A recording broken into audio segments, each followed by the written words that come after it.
Hey, it's Matt, your average gamer, and for this video we're going to be doing a list of 5 of the most fun builds that I've done recently that I just couldn't put down. 5 builds that I thought were an absolute blast and I really enjoyed. A lot of people are asking me for this type of list, so here it is. Let's get into this.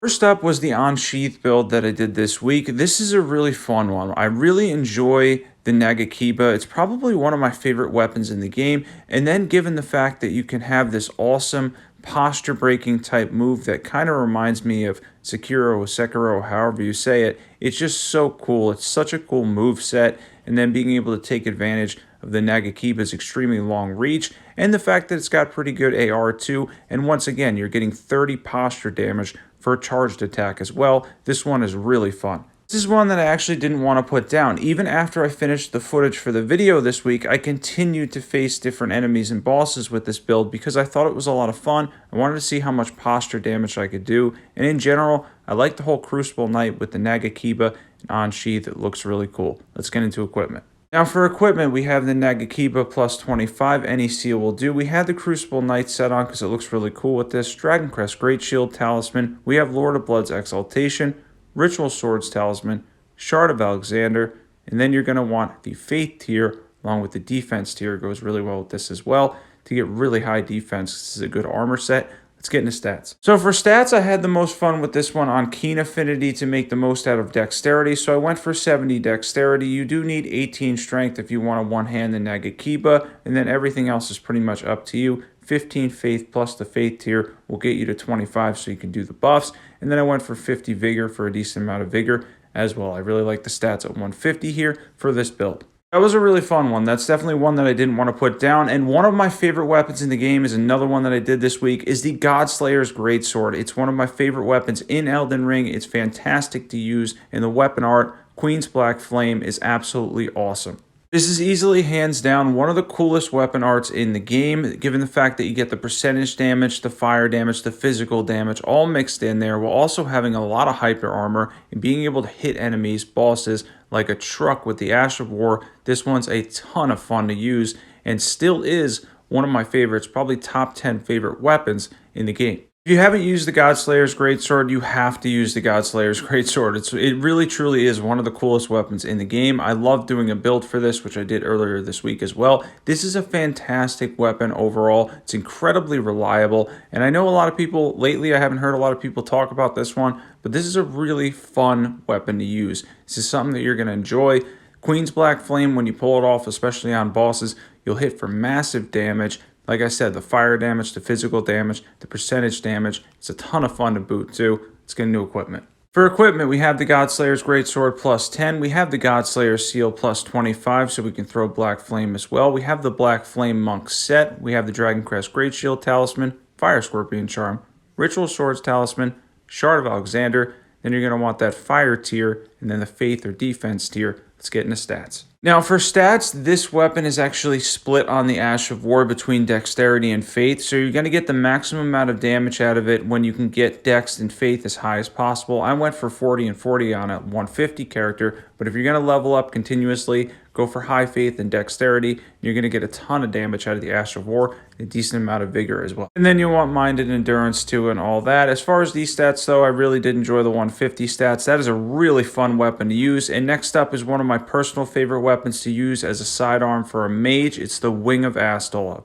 Awesome weapon in Elden Ring, does a ton of damage and has a really cool Ash of War. Okay, so one of the ones that I really never ever want to put down is the Wing of Astel. Actually, on my mage character, it's my main sidearm now. If I'm going to get through anything, I'm using the Wing of Astel. The reason I'm using the Wing of Astel is because the Ash of War Nebula is very good. It's extremely powerful, has a very wide arc and range, and can be boosted by Terra Magica as well. This is one that if you haven't picked up, you will have a lot of fun with. And if you're a mage, the best part is the Ash of War scales primarily with intelligence. So if you're going for all your spells and whatnot, you can use this as a sidearm even on a 150 character and absolutely wreck with the Ash of War Nebula because it mainly gets its damage from your intelligence stat. I was a little tied between this and Death's Poker, but the problem with Death's Poker is it can be a little bit fluky in the sense that it has 3 different moves and it's a little bit slower. The Wing of Astel is easier to use, and it's really fun to just see how much damage you can get out of it and use it with Terra Magica. This is definitely one of my favorites, certainly one of my favorites to use as a mage. Let's get into equipment. For equipment, we have the Wing of Astel plus 10. We have the Spellblade set on, which will boost this, by the way. Any seal will do. We have the Ritual Swords Talisman, Magic Scorpion Charm, Shard of Alexander, Dragon Crest Great Shield Talisman. Then you're going to want the Magic tier, and you can throw in the Faith tier if you want to do some buffs as well. Let's get into stats. So for stats, this was on my mage character, which is level 200, but mainly you're just going to go for a crazy amount of intelligence, and you can go with the minimum dex requirement on the weapon, and you're going to get a lot of damage. Just want to say something real quick. We have a Discord that's been growing like crazy lately. Be sure to check that out. A lot of people asking me what my favorite builds are that I've done lately. These are the top 5, and if you're not subbed, definitely be sure to sub to this channel if you love overpowered PvE builds. It's been a ton of fun lately. Next up, the Crucible Knight build. I had a blast with this one. This one's a lot of fun. So the Ash of War on Ordovis' Greatsword is a ton of fun to use. It's an absolute blast to use this Ash of War. It can be charged and boosted by the Godfrey icon, and it does posture damage as well. Probably thinking, Matt, why is this on your list? Well, this is on my list of my top 5 that I've done recently that I've had an absolute blast with. I actually had a character that didn't even leave this build for like an entire run and a half. The only ones that were difficult were Radagon and Elden Beast, if I remember. I think I might have switched up my build for them. But this one is a blast to use. Just to be able to land this Ash of War. When you hit this Ash of War, when you land it, it really feels like you're just shredding through bosses, shredding through enemies, and you're getting that posture damage as well. This Ash of War is an absolute blast. This is a really fun one. Let's get into equipment. Now for equipment, we have Ordovis' Greatsword plus 10, any seal will do. We have the Crucible Knight set on. We have the Shard of Alexander, Dragon Crest Great Shield Talisman, Godfrey icon will boost this when it's charged, Ritual Swords Talisman, and then the Holy tier is really good with this as well. You use the Faith tier for some more damage. Let's get into stats. So for stats, this one's actually split damage, much like the Godslayer's Greatsword. In this instance, instead of dexterity, you're going to go with strength and faith, and it's going to split between them on the Ash of War. So the higher you can get strength and faith, the more damage you'll get out of the Ash of War. And then I would recommend 50 vigor. I only had 40 vigor on this character. Probably recommend a little more than that. Overall, though, I like these stats, and this one's an absolute blast to use.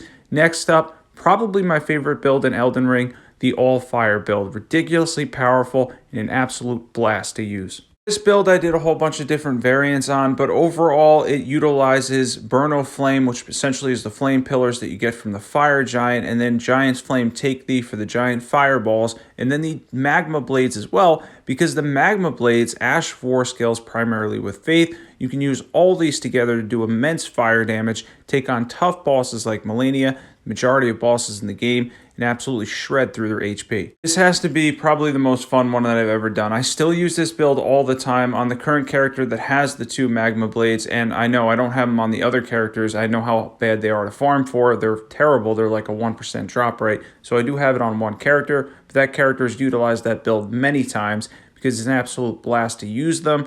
And even though they're very difficult to farm for, the 4 hours it took me to get to, it was worth farming for because I really enjoy the magma blades, and using them in combination with incantations is just a lot of fun. Faith builds for me are probably some of the most fun builds that you can do in Elden Ring. They look really cool too, and the magma blades fit that because unless you're going for the jump attacks where obviously you're going to invest in strength, you're going to invest in faith if you're using the Ash of War, which gives you the option to use the giant seals, get the boost on there, and then do all of your cool fire incantations on top of being able to use the magma blades. Absolute awesome build altogether. And yeah, you can absolutely shred with them too. That Ash of War is incredibly powerful. You can buff it like crazy for even more damage, and this is just one of those things where it's an insanely powerful build while also being just so much fun at the same time. And again, faith builds are really cool, really fun in Elden Ring. They really have like unique looks and stuff. I know a lot of the magic stuff looks kind of samey, but with Faith, you have kind of the opposite of that, where everything looks cool. You have the fire, the lightning, everything about Faith is just cool to look at. And then obviously, again, it could just be buffed like crazy. You can get a lot of damage out of it. It can be just as good as magic builds. Faith is probably some of the most enjoyable builds you'll do in the game. And this is probably my favorite Faith build, maybe my favorite build in all of Elden Ring. Let's get into equipment. And for equipment, we have the Magma Blades plus 10. We have the Dual Seals plus 25 for the boost. We were using the Black Dumpling and Mushroom Crown for some damage boost. The Fire Monk set, Shard of Alexander, Godfrey Icon, Ritual Swords Talisman, Fire Scorpion Charm, and then we have the Fire tier as well.